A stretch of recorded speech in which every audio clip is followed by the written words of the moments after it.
Well, if you enjoyed this one, you can say that it really wasn't a miss.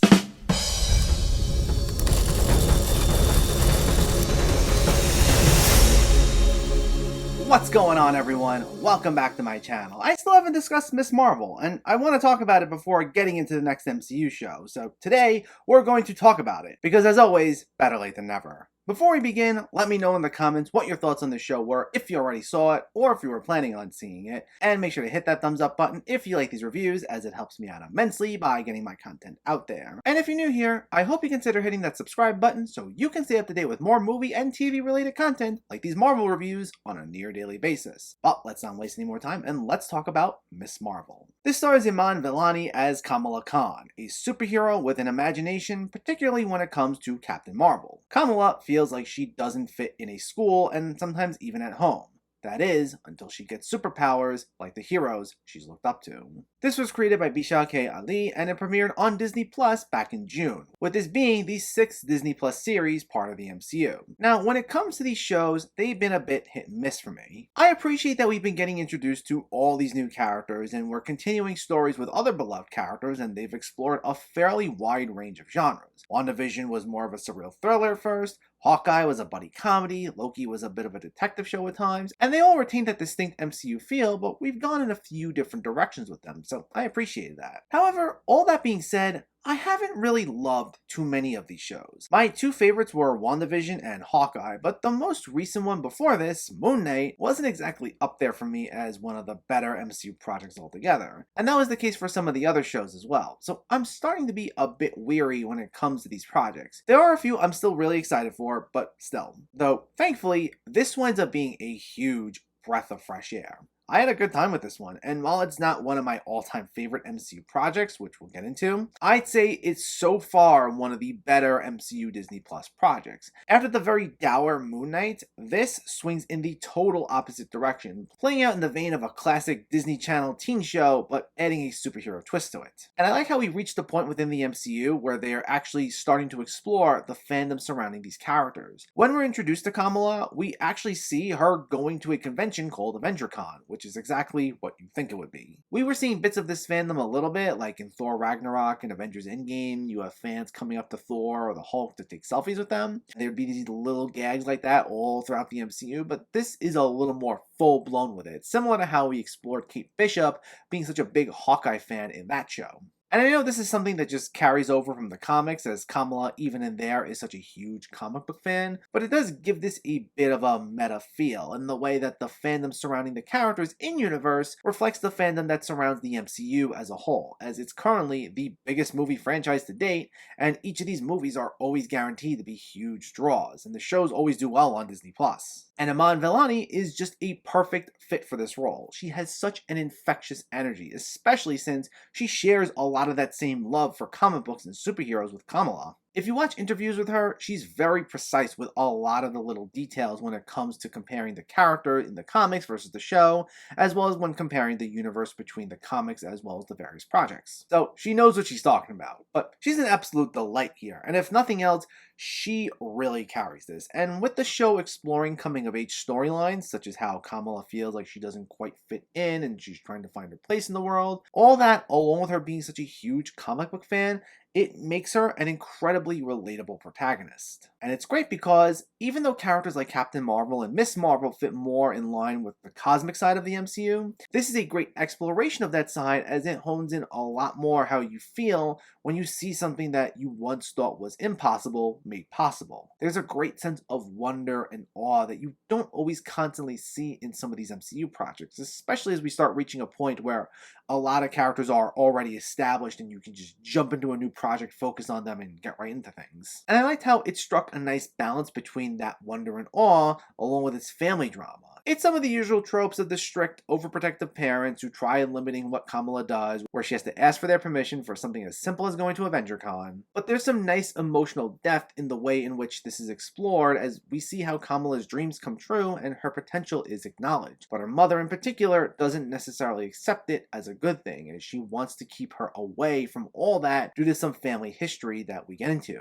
Even though it explores territories we've seen before, I thought all the performances really elevated a lot of that. that. I also like the series' visual style, especially early on. Like, this is easily one of the more colorful of the MCU's recent projects. Like, for example, whenever we see Kamala texting someone, we'd see the text in big neon letters on either a window or a floor or something along those lines. And the color palette would feel bright, while the costume designs all looked great. It would give the series a lot of visual flair, and little touches like the words popping out of the way they do, among other things, made this feel so unique. And that's something you often hear about the MCU, how they all feel the same, and honestly, even though I like the MCU, I don't disagree with that statement to a degree. While there are differences in terms of genres explored and different aspects of this universe, tonally they can all sometimes feel maybe a bit too similar. But here that wasn't always the case. That first episode where it's most apparent was directed by Adil El Arbi and Bilal Fallah, who also directed Bad Boys for Life, which I also enjoyed. And it's clear they have a keen eye behind the camera, and they give this a lot of personality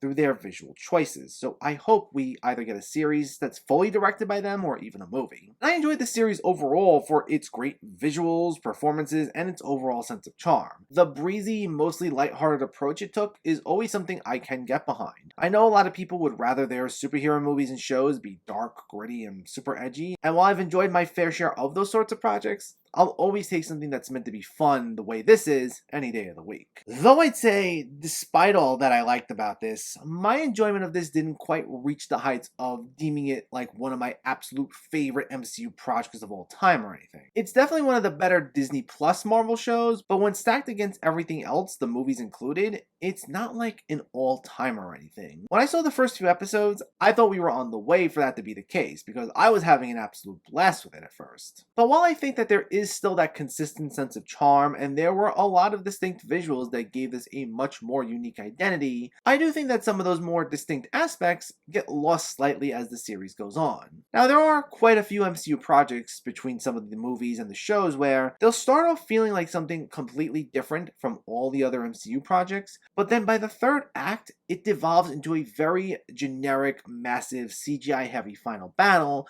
where it's just a giant laser fight that'll just feel chaotic. And it'll lose sight a bit of that emotional depth it was exploring so nicely in the earlier parts of the film or show. And I feel, unfortunately, while this is still a good show overall that I very much enjoyed, this is another one of those instances.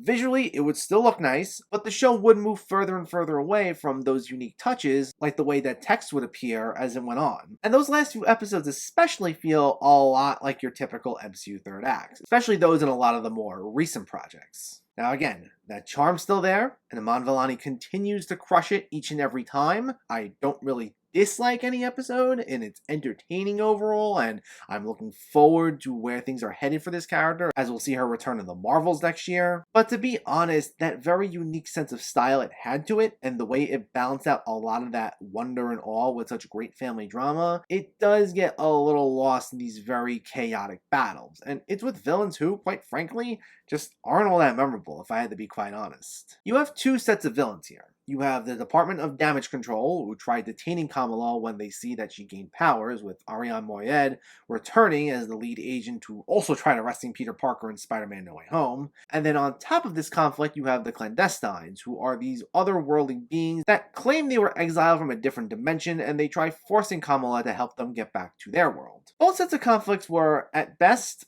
fine. The government agency stuff never always felt like a consistent enough presence that we felt any sort of true emotional stakes whenever they showed up. They feel more like a trope in and of themselves, as you get a lot of this in bigger blockbusters. Superhero projects are not, where you have the government agents who view these characters as threats and try chasing them down the entire time, to just add an extra layer of conflict on top of everything else that was going on. Nothing new that was done here. So while Moyed was a solid presence, a lot of this material wasn't exactly the most captivating. And the clandestine material felt a little rushed, to be quite honest. The conflict with them only amounts to about half the series, so 3 episodes. They're introduced a bit suddenly, and it's clear there's a lot of backstory to these characters and their relationship to Kamala's family. But I think the series needed a little more time to flesh that out, because we don't feel the full emotional impact of some of this stuff in just like 3 episodes time. Because there were some great moments in there stemming from some interpersonal conflict. In particular, I really like the character of Kamran, who Kamala has a crush on and turns out to be the son of the clandestine's leader. And there were some nice parallels in the way his relationship with his mother becomes more strained when he helps Kamala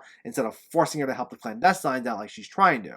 And that conflict plays into that overarching theme of finding a sense of belonging, similar to how Kamala feels with her own family. But I just think for the amount of time we spend with these characters and some of the history the show tries to explore, I think we just needed a little more there, which speaks to this problem some of these MCU shows have, where most of them are only 6 episodes, and that's a little longer than a movie, but not quite enough time to properly flesh out all the things they want to flesh out like you get in most other TV shows, which are usually anywhere from 10 to 13 episodes. Now, again, I didn't dislike this material with the clandestines necessarily, and I still enjoyed the show overall, but I think the fact that we needed a bit more time is what prevented me from flat out loving it. Miss Marvel is a fun entry in the MCU. It has a breezy, lighthearted tone that leans into its elements of the coming-of-age genre nicely, with an infectious performance by Iman Vellani really carrying this through, along with some stylistically distinct visuals. Now, as it goes along, it does move a little away from some of the stuff that made it so unique and will play into some of the usual MCU third-act tropes, including having some pretty underwhelming villains, and I really do think the MCU Disney Plus shows really need to expand from the 6-episode format. But for the most part, it's still a good time with a lot of charm, and it's still one of the better MCU Disney Plus shows. Miss Marvel gets a 7.5 out of 10. So let me know, did you see Miss Marvel, or are you planning to see it, and what were your thoughts? Is this one of your favorite MCU shows? Is it one of your least favorite?